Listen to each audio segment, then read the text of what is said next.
अभी बजे हैं रात के 9:45 और मैं हूँ आईनी मेट्रो स्टेशन में। तो अभी मैं यहाँ पे कर रही हूँ मेट्रो का वेट।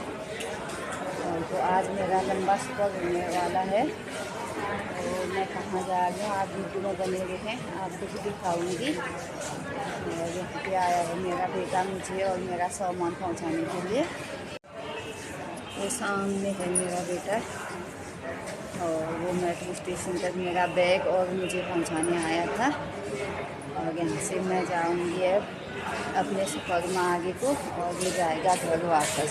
अभी मेट्रो आने में 5 मिनट हैं, तब तक मैं थोड़ा पैर लेती हूँ अपने बच्चे के साथ। और वो मेट्रो आने के बाद तो बच्चा चला जाएगा वापस घर और मैं जाऊँगी अपने सफ़र।